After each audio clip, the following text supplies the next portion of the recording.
অনুষ্ঠান বাড়ির মতন মুচমুচে আলু ভাজা কে না খেতে ভালোবাসে, আর সেটা যদি বাড়িতেই খুব সহজে তৈরি করা যায় তাহলে কেমন হয়। চলুন দেখে নেওয়া যাক আমি কিভাবে তৈরি করেছি মুচমুচে আলু ভাজা বাড়িতেই। নমস্কার বন্ধুরা, সরস্বতী কুকিং চ্যানেলে আপনাদের সবার স্বাগত।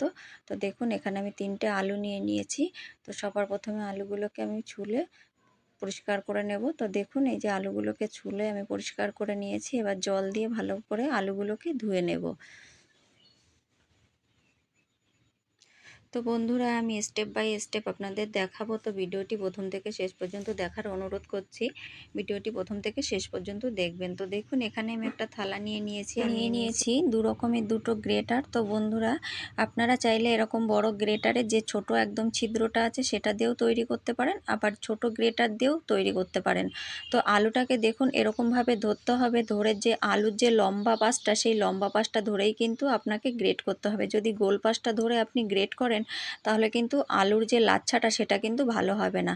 একদম লম্বালম্বি ধরে আলুটাকে ঘষে আপনার কিন্তু এরকম সরু সরু লাচ্ছাগুলো তৈরি করে নিতে হবে। তো দেখুন আমি যেরকমভাবে তৈরি করছি ঠিক এরকমভাবেই তৈরি করবেন, তাহলে কিন্তু খুব সুন্দরভাবে আপনার মুচমুচে আর একদম লাচ্ছাদার আলু ভাজা বাড়িতেই তৈরি করে নিতে পারবেন। তো দেখুন আলুগুলোকে কিন্তু এরকমভাবে গ্রেট করে নিতে হবে, আর আমি সমস্ত আলুগুলোকে গ্রেট করে নিয়েছি। এরপর আমি আলাদা পাত্রের ভিতর গ্রেট করা আলুগুলোকে নিয়ে নেব।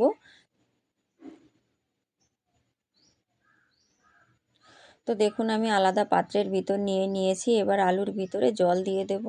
বন্ধুরা, এই আলুগুলোকে সুন্দরভাবে জল দিয়ে কিন্তু 6 থেকে 7 বার জল দিয়ে ভালো করে ধুতে হবে, যতক্ষণ না এর ভিতর থেকে যে সাদা জলটা বেরিয়েছে সেই জলটা যতক্ষণ না পরিষ্কার হয়ে যাচ্ছে। তো দেখুন এই আলুর ভিতরে যে সাদা সাদা আলুর যে জলটা আছে এই জলটা কিন্তু একদম আলু থেকে কিন্তু জলটাকে ভালো করে পরিষ্কার করে নিতে হবে যতক্ষণ না একদম সাদা জল বেরিয়ে আসছে। তো দেখুন আমি ভালো করে ধুয়ে নিয়েছি, একদম এতে আর কোনো আলুর সাদা অংশ নেই। একদম জলটা কিন্তু এই যে কাচের মতন পরিষ্কার দেখা যাচ্ছে, ঠিক এরকমভাবে কিন্তু ধুয়ে নিতে হবে। দেখতেই পাচ্ছেন কতটা সুন্দর করে ধুয়ে নিয়েছি। এরপর আমি আলাদা একটা পাত্রের ভিতরে আলুগুলোকে নিয়ে নেব। তো এই আলুগুলোকে নিয়ে এর ভিতরে আমি এখন দিয়ে দেব ফ্রিজ থেকে ঠান্ডা জল। এখানে কিন্তু ঠান্ডা জলই ব্যবহার করতে হবে, ফ্রিজের ঠান্ডা জল। তো এই ঠান্ডা জলটা দিয়ে আমি 10 থেকে 15 মিনিট এর ভিতরে আলুগুলোকে ভিজিয়ে রেখে দেব। তো বন্ধুরা, একদম স্টেপ বাই স্টেপ এরকমভাবেই কিন্তু করতে হবে, তাহলেই সুন্দর ঝুরি আলু ভাজা হবে। তো এরপর এইগুলোকে দেখুন আমি 10 থেকে 15 মিনিট পর এগুলোকে এখন জল থেকে তুলে নেব। হাত দিয়ে চেপে চেপে যতটা সম্ভব জলটাকে কিন্তু একদম বের করে দিতে হবে, জলের অংশ না থাকলেই ভালো।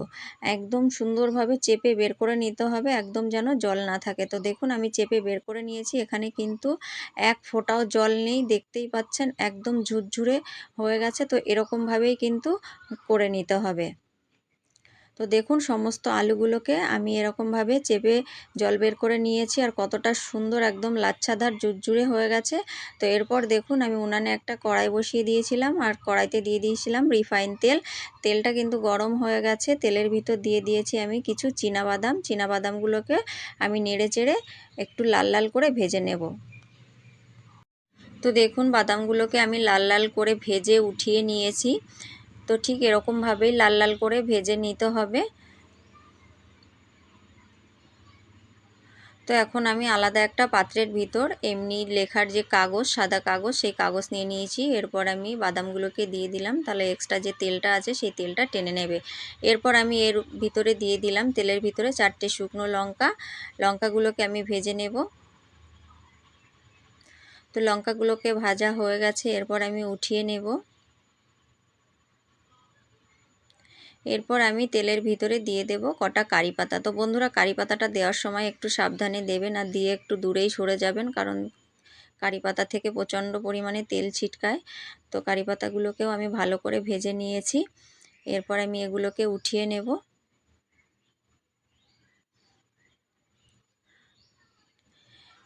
তো এরপর আমি তেলের ভিতর দিয়ে দেব যে আলুগুলোকে আমি গ্রেট করে সুন্দরভাবে তৈরি করে রেখেছিলাম, সেই আলুগুলোকে দিয়ে দেবো। আর অল্প অল্প আলু দিয়েই বন্ধুরা আমি একদম মিডিয়াম টু লো আঁচে দিয়ে ভেজে নেব। তো একদম একবারে কিন্তু জোরে জাল দেওয়া যাবে না, তাহলে কিন্তু আলুগুলো পুড়ে নষ্ট হয়ে যাবে, সুন্দরভাবে হবে না।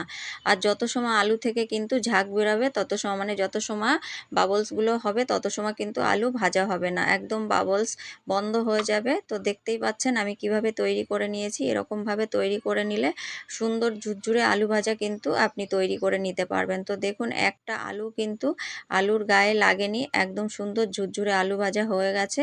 তো এরকমভাবেই কিন্তু আমি সমস্ত আলুগুলোকে ভেজে নেব।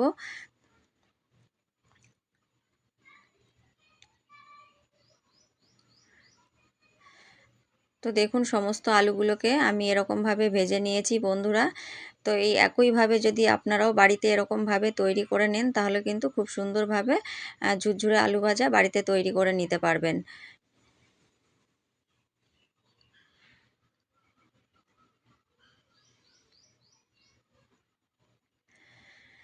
তো দেখুন এই যে সমস্ত আলুগুলোকে ভেজে নিয়েছি, কতটা সুন্দর লাচ্ছাদার ঝুরঝুরে আলু ভাজা হয়েছে বন্ধুরা। হাত দিতেই যেন কেমন ভয় লাগছে যে মুচমুচে আলু ভাজাগুলো যেন ভেঙে যাবে।